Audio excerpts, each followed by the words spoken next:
अस्सलाम वालेकुम नाज़रीन। बजट के हवाले से हिन ख़ुसूसी ट्रांसमिशन जेका गुज़िरियल 2 ॾींहनि खां हलंदड़ आहे। सिंध बजट खां पोइ उनजे पोस्ट बजट जेका व्यूज़ आहिनि उहे मुख़्तलिफ़ जेके असांजा स्टेक होल्डर्स आहिनि, जंहिंमें असांजा ज़रई माहिर आहिनि, असांजा इक़्तिसादी माहिर आहिनि, थोरे असांजा सनतकार आहिनि, असांजा ट्रेडर्स आहिनि, उहे हिन बजट खे सिंध बजट खे अंदरि जेके एलोकेशन्स थियूं आहिनि या जिन ॻाल्हियुनि ते फोकस कयो आहे उनखे कीअं था ॾिसनि, उन हवाले सां हीउ सिलसिलो धरती टीवी तां जारी आहे। अॼोकी हिन नशिस्त में असांखे जॉइन कयो आहे मुल्क जे मारूफ़ सनतकार इंजीनियर M.A. जब्बार साहब। अचो त हुन सां गुफ़्तगू। जब्बार साहब, कीअं था ॾिसो सिंध गवर्नमेंट जो बजट जेको आहे as compare to federal budget, जेकॾहिं तव्हां कंपेरिज़न कयो त तव्हां कीअं कंदव? ॾिसो, कंपेरिज़न मुंहिंजो ख़्यालु आहे ईअं कयूं त सिंध जो बजट जेको आहे पंहिंजी टोटल सप्लाई साइड जेका आहे सा आहे फेडरल बजट ते। सिंध बजट पोएं साल जेका उन जी सप्लाई साइड हुई, जेके चइजे रेवेन्यू रिसिप्ट हुआ, उहे बि जेके आहिनि से फेडरल बजट जे हवाले सां उन शेयर ते मुश्तमिल आहे, जेको शेयर असां चवंदा आहियूं 57.5%। उन खां अलावा स्टेट ट्रांसफर्स ऐं सब्सिडीज़ जे मद में हिन साल बि 1000 अरब रुपयनि खां मथे रक़म आहे जेका चइनी फेडरेटिंग यूनिट्स में जेका आहे सा तक़सीम थींदी। इन करे फेडरल बजट ऐं सिंध जे बजट खे तव्हां हीअं ॾिसंदो को रिलेशनशिप इहा आहे त जेको बजट तव्हांजो पोएं साल हो उन में जेके ट्रांसफर्स हुआ उहे ट्रांसफर्स हुआ 4900 ते, जेके वरी ट्रांसफर घटिया जंहिंजे बारे में मुराद अली शाह चयो त असांखे घटि पैसा मिलिया आहिनि। उहे पैसा जेके आहिनि से अप्रैल ताईं हुआ, जंहिंमें कटौती इन करे थी जो अञा अप्रैल मई जून में रिसीवेबल्स हुआ।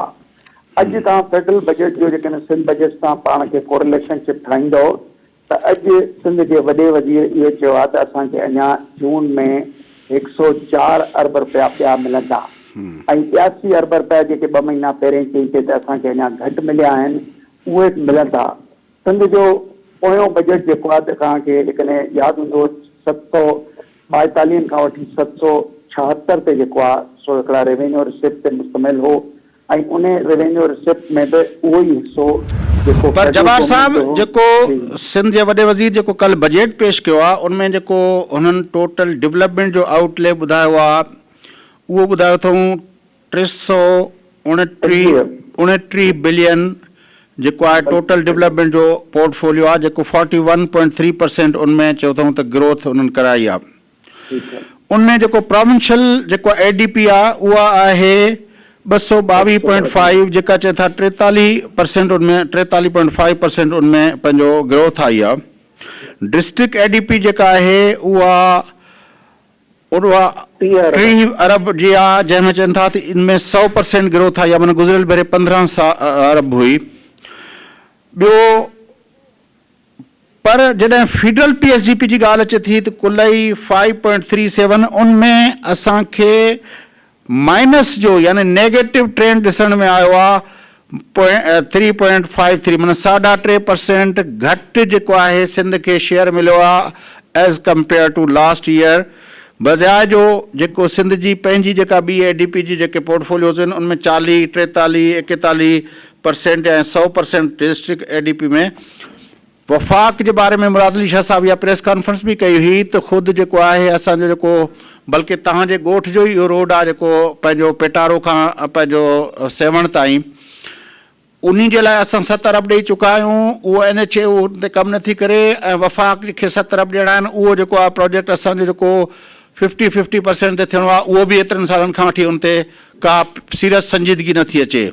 ख़ुदि जेको आहे M1 ठहियो, M2 ठहियो, M3 ठहियो, M4 ठहियो, M5 ठहियो, उहे असांखे चऊं पिया त CPEC जा मनसूबा आहिनि ऐं उहे जेके फेडरल पंहिंजो PSDP मां थिया, पर वरी जॾहिं M6 जो माना सिंध वारो पोर्शन आयो सखर खां हैदराबाद वारो, चयो त इहो BOT मोड ते ठहंदो ऐं इहो जेको आहे तव्हांखे लॻे नथो त को सिंध खे जेको शेयर फेडरल गवर्नमेंट्स मां जेको मिलणु घुरिजे उहो असांखे तमामु उनमें बाक़ाइदा हिकिड़ो बायस नज़र अचे पियो? पहिरीं ॻाल्हि त इहा आहे त जॾहिं सूबाई हुकूमतूं ऐं फेडरेशन जी हुकूमत ऐं फेडरेशन जा ॿिया फेडरेटिंग यूनिट जेके आहिनि से जेकॾहिं डायरेक्ट न त इनडायरेक्टली जेके आहिनि से काफ़ी पॉलिटिकल इन्फ्लुएंस में आहिनि फेडरल फेडरेशन जी हुकूमत खे।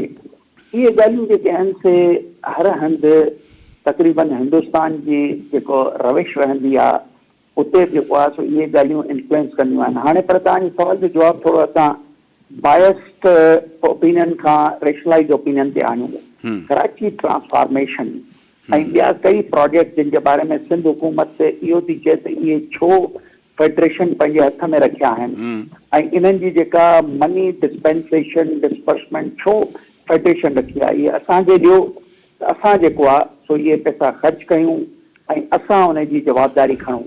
फेडरल गवर्नमेंट जो सिंपल जवाबु इहो आहे त छाकाणि त हिते जेका करप्शन इंडेक्स आहे सो सिंध जे हवाले सां फेडरल गवर्नमेंट सम्झे थी वधीक आहे, मिसयूज़ ऑफ फंड्स जे हवाले सां फेडरल गवर्नमेंट खे अप्रीहेंशन खां अलावा जेको आहे सो सिंध में तव्हांखे साईं जब्बार साहब तव्हां पाण इन इंडेक्स जा अंग अखर तव्हांजे नज़र मां गुज़रंदा आहिनि फॉर से के हिकिड़े लम्हे लाइ पाण इन ॻाल्हि खे तस्लीम बि करे वठूं त पोइ छा बलोचिस्तान जी जेका करप्शन जा जेके इंडेक्स आहिनि उते उहा फेडरल गवर्नमेंट पाण छो नथी ख़र्च करे? पंजाब जा खणी सिंध जी निस्बत में थोरा घटि आहिनि पर पंजाब खे कंहिं चयो आहे त उहो करप्शन फ्री को प्रोविंस आहे, या KPK जे अंदरि जेको ख़ुदि जेका KPK गवर्नमेंट जेका आहे पंहिंजो खटक साहिब जी हुई उनमें जेको आहे जेके BRT खां वठी ऐं सुनामी ट्री खां वठी ऐं ॿिया केतिरा मनसूबा मालम जबा ताईं केतिरनि केसनि जा जेके आहिनि उहे खुलिया, उते उहे शयूं न आहिनि। सिर्फ़ु सिंध जी हुकूमत इन जे करे जीअं त उहा वफ़ाक़ी हुकूमत जी जेका मुख्य पार्टी आहे जंहिंजो कप्तान साहब जेको आहे पंहिंजो वज़ीर आज़म आहे उन सां रिलेटेड न आहे त उन जे करे कयो पियो वञे। बाक़ी त ज़ाहिर आहे करप्शन जी इंडेक्स थोरी घणी फ़र्क़ सां पाकिस्तान जो कहिड़ो पोर्शन आहे जेको इलाइक़ो आहे या सूबो आहे जेको चए त टैक्स करप्शन फ्री आहे या तमामु मीगर करप्शन थिए थी? तव्हां जेके बि आर्गूमेंट्स न आहिनि उन में तमामु घणो वज़न आहे। हाणे थोरी देरि लाइ असां जेकॾहिं चवंदा आहिनि त फेयरनेस ऑफ द फेयर, जेकॾहिं फेयरनेस ऑफ द फेयर ते अचूं त तव्हांजी ॻाल्हियुनि में बिल्कुलु वज़न आहे, पर तव्हां सिंध जे बजट जा डॉक्यूमेंट्स ॾिठा आहिनि?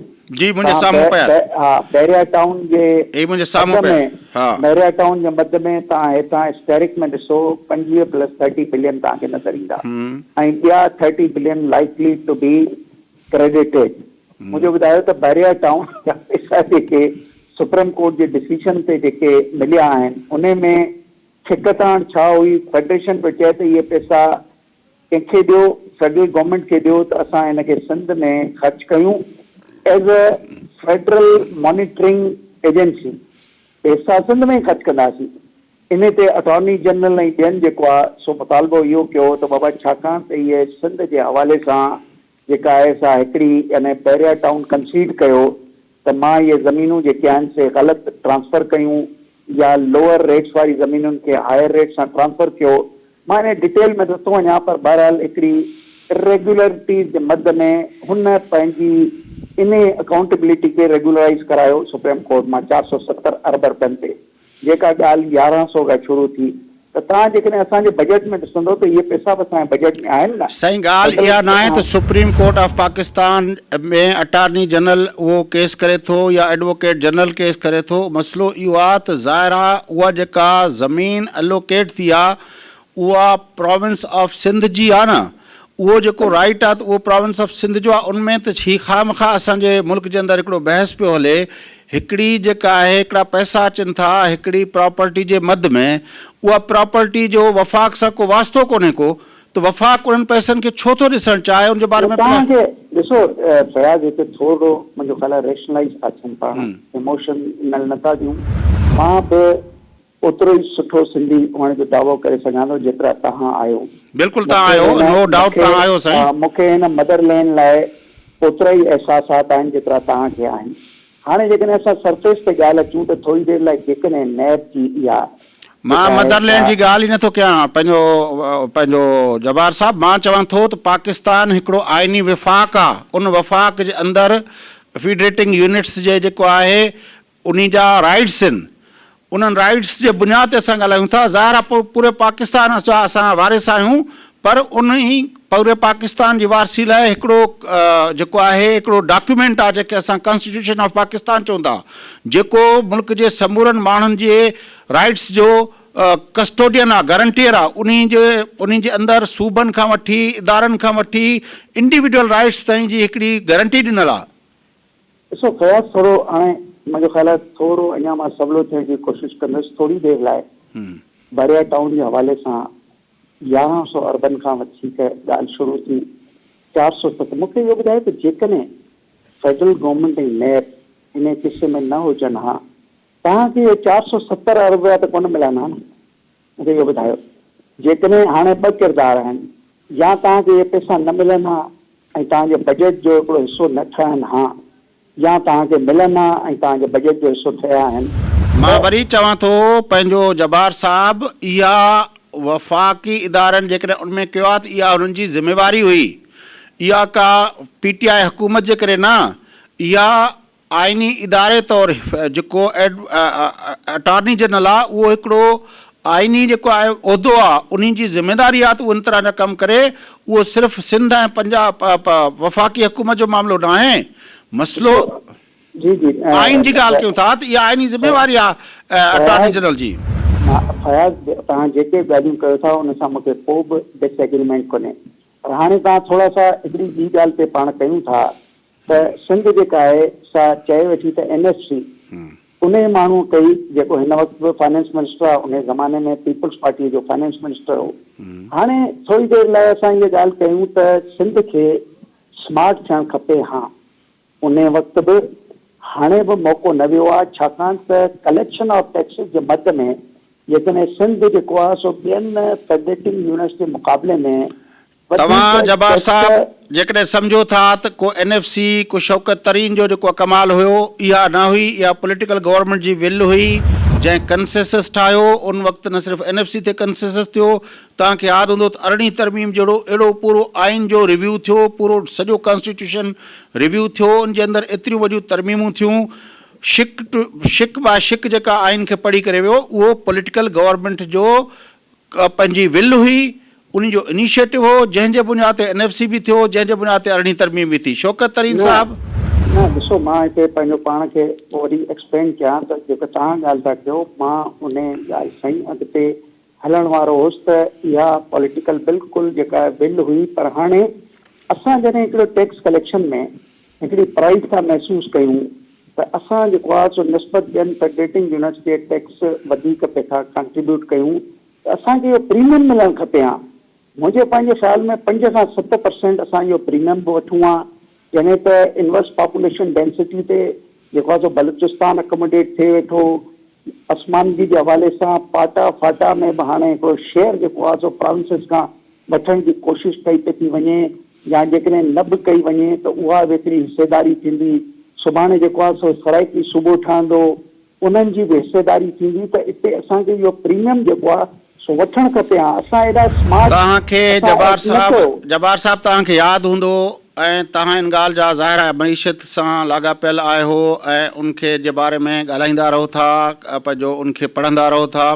पाकिस्तान जी तारीख़ में पहिरियों NFC हो, छाकाणि त समूरा NFC सोल क्राइटेरिया ते हुया, उहो हुयो पॉपुलेशन बेस्ड, जंहिंजे करे सिंध, बलोचिस्तान, KP इन्हनि जो जेको आहे इन्हनि जी पसमांदगी, इन्हनि जी टैक्स कलेक्शन, इन्हनि जी जेका आहे ॿिया जेके तव्हां शयूं चओ था उन ते कुझु बि काउंट न थींदो हो, बसि पॉपुलेशन जे बुनियाद ते थींदो हुयो। पहिरियों दफ़ो उहो हिकिड़ो पंहिंजो NFC आयो जंहिं को मल्टीपल क्राइटेरिया ते आयो। हाणे इहा प्रेसिडेंट क़ाइमु थी वियो। हाणे जॾहिं ॿियो NFC डिस्कस थींदो त ज़ाहिर आहे उन में अञा वधीक क्राइटेरिया डिस्कस थींदा, पर उहो जेको प्रेसिडेंट हिकिड़ो क़ाइमु थियो पोइ NFC में। ॻाल्हि मां त इहा ई वेठो कयां त जॾहिं बि इन क़िस्म जूं उहे नेगोशिएशन जंहिंमें फाइनेंशियल सिक्योरिटी जा मामला आहिनि, फाइनेंशियल सिक्योरिटी में बजट खे चइबो आहे त budget is instrument of financial security. त का बि स्टेट, मुल्क, प्रोविंस, प्रीफेक्स जेको आहे सो पंहिंजे माण्हुनि खे ऐं पंहिंजी जेका पॉलिटिकल गवर्नेंस ऐं पंहिंजी बका खे ऐं पंहिंजो पाण खे अॻिते वधाइण में इन फाइनेंशियल सिक्योरिटी जे हवाले सां रिसोर्सिस खे पहिरें जेको आहे सो ॾिसण जी कोशिशि कंदो आहे, टैप करण जी कोशिशि कंदो आहे, ऐं हुन मां वधि में वधि जेको बि हिकिड़ो रेशनलाइज़ वैल्यूज़ ते फ़ाइदो हुजे उहो वठंदो आहे। हाणे मां वापसि ॻाल्हि कंदुसि त तव्हां 18वीं तरमीम जी ॻाल्हि कई, साईं गुलाम नबी शाह हिते असांजो सेक्रेटरी हूंदो हो, मुख़्तार सुमरो जेको आहे सो सेक्रेटरी हूंदो हो। मां सभिनी ॾे पियो वेंदो हुउसि त बाबा 18वीं तरमीम खां पोइ जेके जेके शयूं असांखे मिलनि वेठियूं, मूंखे अॼु खां यादि आहे सभ खां पहिरियों मसइलो मां खणंदो हुउसि EOBI जो। त EOBI में एॾो वॾो पोर्टफोलियो आहे। इहो 18 अमेंडमेंट जेका आहे सा हिकिड़ो मैंडेट पे बि लीगल, त इन जे असां पाण एडमिनिस्ट्रेटर कयूं, असां छो न कयो। अॼु उन ई जलसे में मूंखे यादि आहे कि अब्दुल मालिक इन कराची में ही हिकिड़े 5 स्टार होटल में जलसो थियो, मुराद अली शाह बि उते आयो हो, ही वॉज नॉट CM। उते अब्दुल मालिक बि चयो त मां सिंधियुनि खे चयो 18 अमेंडमेंट में त बाबा पोर्टनि जी एडमिनिस्ट्रेशन वठो, छाकाणि त पोर्ट हिकिड़ी वॾी फिस्कल सिक्योरिटीअ जी हिकिड़ी कॉन्ट्रीब्यूशन में हिकिड़ो वॾो हिसो रहनि था। ऐं अब्दुल मालिक इहो ॿुधायो त पंजाब जे चीफ मिनिस्टर एग्री कयो पर सिंधियुनि एग्री न थियो, छाकाणि त ओॾी महिल सिंधियुनि जी हुकूमत हुई फेडरेशन में। सिंधी दूरस क़िस्म जे ॻाल्हियुनि खे ॾिसण जे बजाए हिकिड़ो वक़्ती तौर ते जेका हुननि वटि हिकिड़ी न पर पंहिंजो तव्हांखे ख़बर आहे त जॾहिं आइनी तरमीम जा मामला थींदा आहिनि, आइन ठहंदो आहे, आइन जे अंदरि जॾहिं बहस थींदा आहिनि, हिकिड़ा कंसेंसस डेवलप करण लाइ तव्हांखे तमामु वॾो जेको आहे पंहिंजो वॾा वॾा वॾा कंप्रोमाइज़िस करणा पवंदा आहिनि। हिकिड़ो कंसेंसस डेवलप करण लाइ जेकॾहिं तव्हां वाक़ई आइन जहिड़ो डॉक्यूमेंट जंहिं ते जेको 2/3 मेजॉरिटी सां बि तव्हां करे सघो था, पर जेकॾहिं उहो कंसेंसस सां थिए थो त उनजे लाइ तव्हांखे काफ़ी कंप्रोमाइज़िस करणा पवंदा आहिनि। ऐं जेका मियां नवाज़ शरीफ़ साहब खे जेका 2/3 मेजॉरिटी मिलंदी हुई, उन वक़्तु इन तरह जी बि हुकूमत न हुई, कोalition गवर्नमेंट हुई, ऐं पर उनजे बावजूद बि पंहिंजो क़ौम परस्त ख़्यालु रखंदड़ डॉक्टर मालिक ऐं पंहिंजो पंहिंजो बिज़ंजे साहब जहिड़ा जेको आहे उहे माण्हू बि उते हुआ, ऐं वली ख़ान जे पुटु जेको आहे असफंदियार जहिड़ी पंहिंजो ANP जहिड़ी पार्टियूं बि उते हुयूं। त साॻे वक़्तु जेका मज़हबी ख़्यालु रखंदड़ जमायत इस्लामी, जमियत उलमा इस्लाम बि हुयूं, साॻे वक़्तु सेंट्रिस्ट ख़्याल जी जेका आहे क्यू लीग ऐं नून लीग बि हुयूं, ईअं फेडरेशन में यकीन रखंदड़ पीपुल्स पार्टी बि हुई। त हिकिड़े तमामु तासुब नज़र सां ॾिसंदड़ जेको आहे पंहिंजो लिसानी बुनियादनि ते जेको आहे शयुनि खे ॾिसंदड़ MQM बि हुई।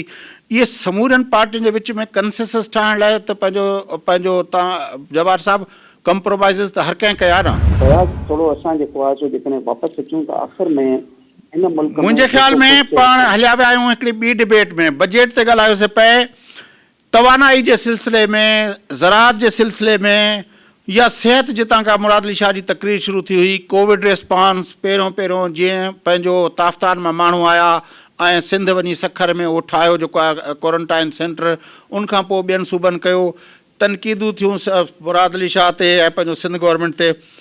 उनखां पोइ जेके सिंध गवर्नमेंट यको पंहिंजो फोकस शोकेसिंग कंदी रही आहे पंहिंजो जेको आहे सिहत जा जेके हुनजा इनिशिएटिव आहिनि, उनमें PPHI हुजे, जेका ॻोठनि जी जेको आहे अंदरि जेको इंफ्रास्ट्रक्चर बेसिक हेल्थ यूनिट ऐं उहे जहिड़नि सां उन्हनि PPHI जी एडमिनिस्ट्रेशन खां पोइ परफॉर्म करणु शुरू कयो आहे, या जेको आहे असांजूं ही टर्शरी लेवल जी जेका असांजी जेका हेल्थ केयर आहे, NICVD, SIUT या इन तरह जूं ॿियूं जेके इनिशिएटिव्स आहिनि।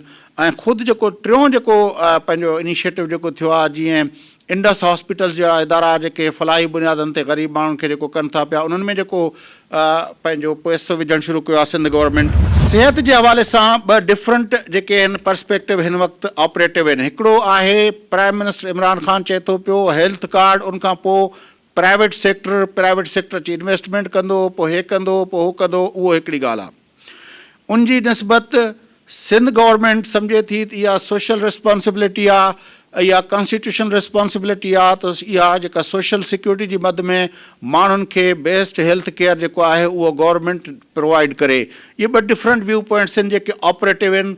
ऐं हुते हेल्थ कार्ड जूं ॻाल्हियूं थियनि थियूं पियूं, उनजी निस्बत में हिते भई इस्पतालूं बहितर कयो, इदारा बहितर कयो, NICVD खे फ्लोरिश कयो, इंडस हॉस्पिटल खे कयो, या तव्हां PPHI जे थ्रू हुनखे वञो, या ॿिया केतिरियूं असां ॾिठियूंसीं हिन भेरे जिना अस्पताल में लेज़र जेको आहे पंहिंजो टेक्नोलॉजी जे बुनियाद ते कैंसर जे लाइ। इहो जेको हिकिड़ो ॿियो पर्सपेक्टिव आहे, उनजे फिलास केतिरा आहिनि, अमल केतिरो थिए थो, उहो हिकिड़ो ॿियो पर्सपेक्टिव आहे। पर ॿ डिफरेंट व्यू पॉइंट्स आहिनि सिहत जे हवाले सां। तव्हां कीअं उनखे ॾिसो था? थोरी देरि लाइ मुंहिंजो ख़्यालु आहे तव्हांखे मां अंगनि अखरनि जे ज़रिए कुझु सम्झाइण जी कोशिशि कंदुसि। सिंध जो बजट छा आहे? सिंध जो बजट जेको आहे सो आहे करंट एक्सपेंडिचर ते, जंहिंमें तव्हांजो 1000 अरब रुपयनि खां वधीक करंट एक्सपेंडिचर में 55-56% सिर्फ़ु तव्हांजो आहिनि सैलरीज़।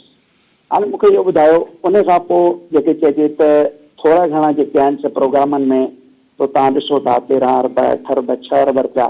हाणे वापसि अचूं डेवलपमेंट आस्पेक्ट, ॾिसो डेवलपमेंट आस्पेक्ट बजट में डेवलपमेंट आस्पेक्ट जेको आहे सो हिकिड़ी एनवायरमेंट जनरेट कंदो आहे जंहिंसां इकोनॉमीअ जे सुधरण ऐं उनजे वधण जा जेके आहिनि से इम्कानात रोशन थींदा आहिनि। आख़िर इकोनॉमीअ जो वधण ऐं इकोनॉमिक ग्रोथ हिकिड़ो यूनिवर्सल प्रिंसिपल आहे त माण्हुनि जी जेका पर कैपिटा इनकम खे वधाइण ऐं एतिरा फंड जेके आहिनि से हुकूमत वटि मौजूदु रहंदा आहिनि त उहो हिकिड़ो सोशो इकोनॉमिक इम्पैक्ट पैदा करे, जंहिंसां ख़ासि करे डेवलपिंग इकोनॉमिक्स में माण्हू जेके आहिनि से ग़ुर्बत वारे लकीर खां मथे लोअर मिडिल क्लास में अचनि। इहो हिकिड़ो ऑब्जेक्टिव हूंदो आहे डेवलपिंग इकोनॉमीज़ जो। हाणे तव्हांजी 1 to 4.5 rather 5 तव्हांजी हिकिड़ो रुपयो डेवलपमेंट एक्सपेंडिचर में तव्हांखे नथो नज़र अचे अगेंस्ट द बैलेंस ऑफ 5। हाणे मूंखे ॿुधायो त तव्हां न मां इहा ॻाल्हि न सम्झमि, वरी मूंखे सम्झाइजो थोरो। हा ॾिसो, हिन वक़्तु तव्हांजी जेका अंग अखर तव्हांखे मां जेके ॿुधायो उहे त तव्हां सम्झी वियो, ठीकु आहे न।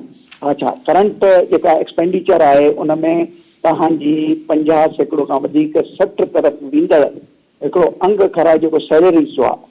एंड वेरी सून तव्हांजी पेंशन जेका आहे सा तव्हांजे हिन 500,000 माण्हुनि जे सैलरी जे बराबरि बि थियण वारी अथव। एक्चुअलिस्ट इहे चवनि था त सिंध गवर्नमेंट कंहिं ॾींहुं इन्हनि ॿिन्हिनि खे बराबरि थींदे ॾिसंदी ऐं इहो बर्डन खणी कोन सघंदी। हाणे वापसि तव्हांजे सेहत वारो मूंखे जवाबु ॾियणो आहे। हाणे वापसि अचूं त बाक़ी तव्हां वटि स्पेस छा आहे? तव्हां वटि जेको क्लेम्ड स्पेस आहे उहो आहे 329 अरब रुपया डेवलपमेंट साइड ते। डेवलपमेंट साइड ऐं करंट साइज़ खे जेकॾहिं तव्हां साम्हूं रखंदव त तव्हांजी जेका आहे सा 1 रुपयो जेकॾहिं डेवलपमेंट में तव्हां ॾियो वेठा त तव्हां 4.5 रुपया जेके आहिनि से नॉन डेवलपमेंट ऐं ॿियनि करंट एक्सपेंडिचर में था आणियो। हाणे तव्हांखे इन हिकिड़े रुपए मां जवाहर साहब इहो त सॼे पाकिस्तान जो मसइलो आहे न। ॾिसो, मिसाल तौर जॾहिं वफ़ाक़ी बजट खे ॾिसूं था जिते 3 Ds ॻाल्हि थियनि थियूं, 3 Ds ते आहे सॼो बजट, उहो तव्हांजो आहे पंहिंजो डे पेमेंट, डिफेंस ऐं डेवलपमेंट।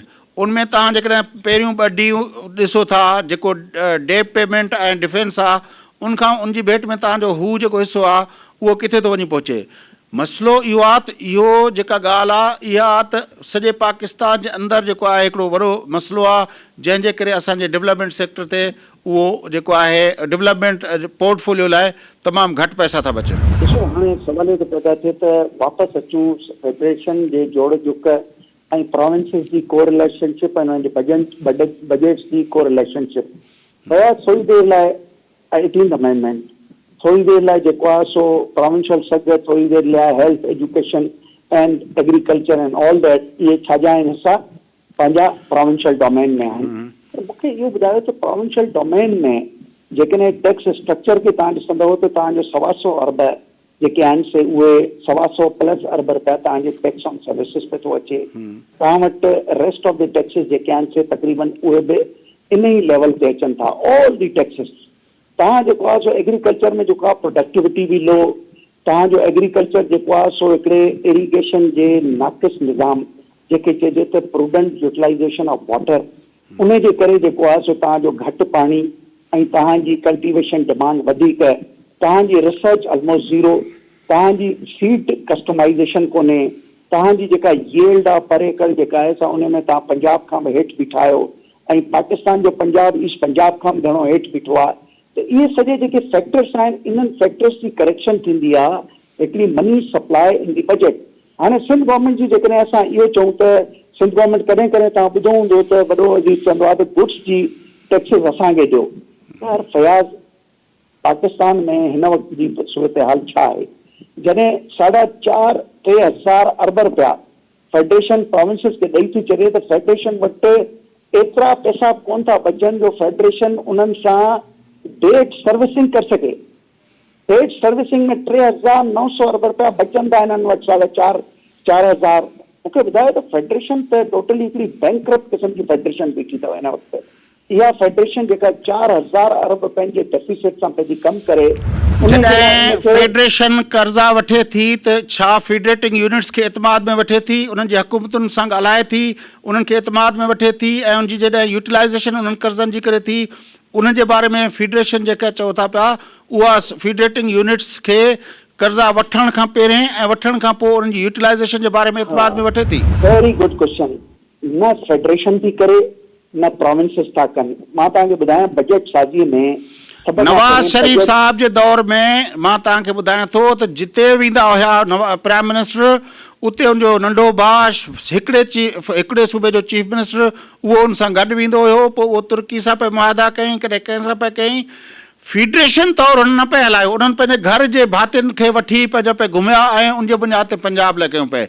तव्हां कॾहिं ॾिठो आहे त हिन मुल्क जे अंदरि जेको असांजे जेका हेॾा सारा कर्ज़ आया आहिनि उहे कर्ज़ यूटिलाइज़ किथे थिया आहिनि? उहे सभु जेका डेट सर्विसिंग आहे उहा फेडरेशन खे इन लाइ करणी पइजी वञे थी त फेडरेशन उन जे बारे में उहो कर्ज़ वठण जा जेके टर्म्स एंड कंडीशन्स उहे पाण तय कया, उहे यूटिलाइज़ करण जे लाइ जेके एवेन्यूज़ ॻोल्हिया उहे पाण कया। कॾहिं बि फेडरेटिंग यूनिट्स खे एतमाद में न वरितो वियो। ॾिसो, मां जेका तव्हां ॻाल्हि कई 100% तव्हां सां मुतफ़िक़ आहियां। न फ़क़ति फेडरेशन बल्कि प्रोविंशियल डेवलपमेंट प्रोग्राम्स में I am sorry to say that कि दे आर इन्फ्लुएंस बेस्ड। तव्हां MPA हुजो, तव्हांखे बि हिकिड़ी स्कीम मिली सघंदी, पोइ खणी अहिड़ी स्कीम छो न मिले जंहिंमें जेको आहे सो अॻियां पोयां कुझु बि न हुजे पर तव्हांजी स्कीम विच में ठहे। इन खे चइबो आहे इकोनॉमिक डिस्कनेक्ट। तव्हां इकोनॉमिक डिस्कनेक्टेड स्कीमूं पैदा ठाहियो हिन मुल्क में, चाहे प्रोविंसेस हुजनि, फेडरेशन में बि को हाल इन बारे में। पर जब्बार साहब, जेका मां सिंध जी बजट जे बारे में तव्हां सां गुफ़्तगू करणु पिया चाही, अॼु असां थोरो अकेडमिक वधीक थी विया आहियूं ऐं मुंहिंजे ख़्याल में त हिकिड़ो त जेको हुयो त सिंध जी जेका हुकूमत आहे उनजी कंसिस्टेंसी सां जेके उहा शोकेसिंग करे थी पई, उनमें हिकिड़ो चए थी त असां सिहत ते असां PPHI खां वठी इहे जेके तव्हांखे ॻणायमि असां सिहत असांजो फोकस आहे। ॿियो हू चए थी पई त तवानाई जे अंदरि असां ई आहियूं जन पंहिंजो कोल बेस तवानाई जे बुनियाद ते उहो कयो आहे ऐं चाइना सां कयो आहे, उनखां पोइ हाणे उते लॻण शुरू थिया आहिनि ऐं असां ई आहियूं जन पहिरीं ट्रांसमिशन लाइन नूरियाबाद खां हेसि ताईं खणी आया आहियूं। असां पंहिंजी ट्रांसमिशन कंपनी बि ठाहे वरिती आहे ऐं तवानाई जेको आहे उनखां पोइ जेको ही कॉरिडोर आहे झंपीर वारो ऐं पंहिंजो इहो विंड जो, त ॿियो उन्हनि जो इहो आहे त असां तवानाई ते तमामु घणो फोकस कयो आहे।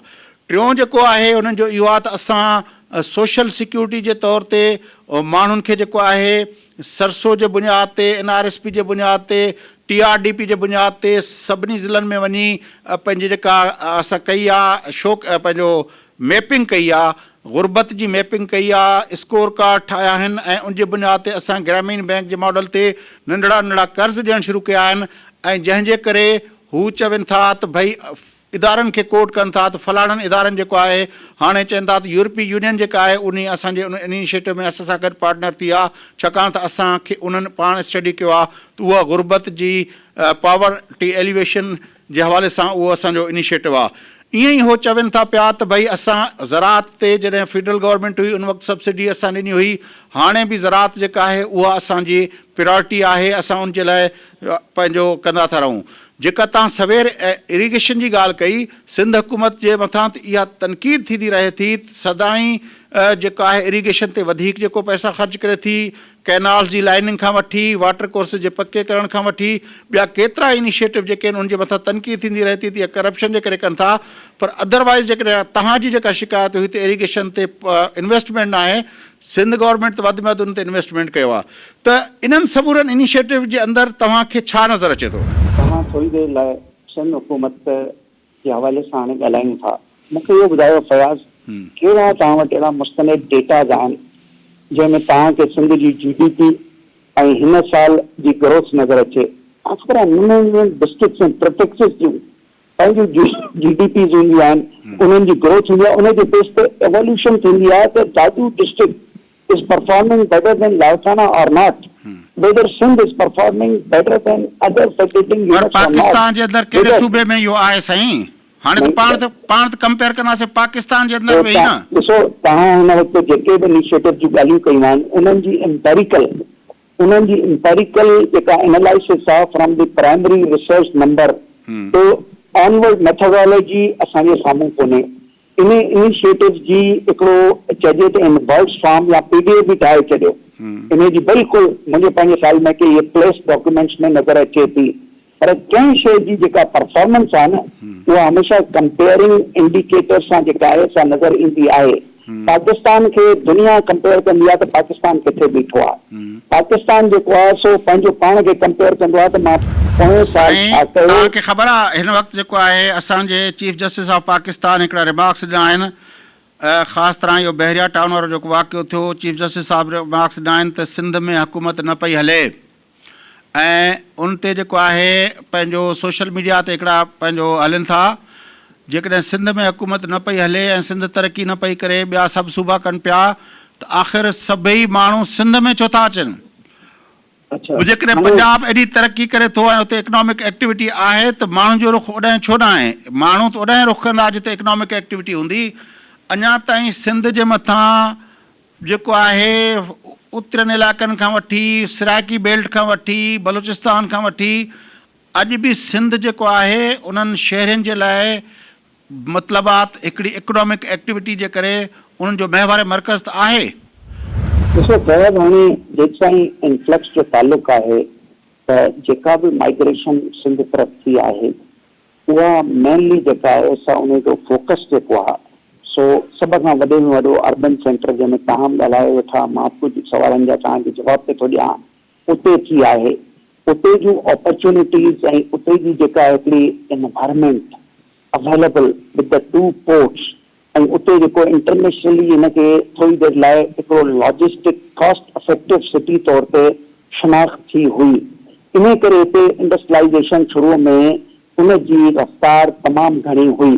जेसिताईं लॉ एंड ऑर्डर ख़राब न थियो तेसिताईं सिंध में industrialisation was faster at least 3 times than other provinces. उन में पोइ जेका आहे कमज़ोरी आई जॾहिं इहो एमक्यूएम वारो जेको आहे सो तमाशो शुरू थियो। उनजे बारे में काफ़ी कंस्पिरेसी थीरीज़ थींदियूं आहिनि न त पेश थींदियूं आहिनि त ज़ियाउल हक़ जे ॾींहंनि में एमक्यूएम ऐं धाड़ेल पैदा कया विया जंहिंजे करे सिंध जी पंहिंजो सनत बि हितां वई ऐं सिंध जे अंदरि लॉ एंड ऑर्डर वियो। सिंधी माण्हू जेको MRD में पंहिंजो जेको पंहिंजो मुल्क जे अंदरि जमहूरियत जी बहाली लाइ जेको किरदारु अदा कयो, उन वक़्तु जे आमिर जेको आहे उहो सिंधी माण्हुनि खे उनजी सज़ा ॾिनी, सिंध खे बहसियत प्रोविंस जे सज़ा ॾिनी ऐं उनजे करे हिते लिसानी झड़ा बि थिया, धाड़ेल फैक्टर बि थियो जंहिंजे करे सिंध जी ज़रात बि भोॻियो। सिंध जे अंदरि जेको आहे सिंध जी सनत जेका आहे उहा बि पंजाब ॾे माइग्रेट थियणु शुरू थी वई। इहा त एतिरे केतिरे ई स्टडीज़ इहे ॿुधाइनि थियूं पियूं।